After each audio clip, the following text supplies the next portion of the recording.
ఇవాళ అట్లీస్ట్ ప్రతిపక్షం కదిలినాకనన్నా ఇవాళ ప్రభుత్వం కదిలింది. మేము ఇవాళ రాష్ట్ర వ్యాప్తంగా బీఆర్ఎస్ నాయకులు అన్ని మార్కెట్లు పోయింది కనుక ఇవాళ తుమ్మల నాగేశ్వరరావు గారు హడావిడిగా జిన్నింగ్ మిల్లుల వ్యాపారులతో మీటింగ్ పెట్టి సమస్య పరిష్కరించి రేపటి నుంచి పత్తి కొంటాము అన్నారు. మరి ఈ పని ముందు ఎందుకు చేయలేదు? నిన్న కొనుగోలు కేంద్రాలు బంద్, ఇవాళ కొనుగోలు కేంద్రాలు బంద్. అంటే బీఆర్ఎస్ కదిలితే గాని, బీఆర్ఎస్ ప్రశ్నిస్తే గాని ఈ ప్రభుత్వంలో చలనం లేదు. బీఆర్ఎస్ ఇవాళ ప్రధాన ప్రతిపక్షంగా రైతుల పక్షాన పోరాడుతుంది కనుకనే మీలో కనీసం కదలికి వచ్చింది. బీఆర్ఎస్ ప్రశ్నిస్తే మొన్న జూబ్లీ హిల్స్ ఎన్నికల ముందు వారం ముందు మైనార్టీకి మంత్రి ఇచ్చింది.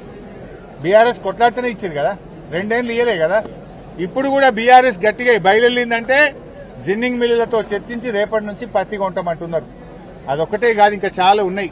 మక్కలకు చెల్లింపులు చేయండి, రైతులకు బోనస్ విడుదల చేయండి, ఇవన్నీ కూడా పట్టించుకోవాలని చెప్పి మేము ప్రభుత్వాన్ని కోరుతా ఉన్నాం.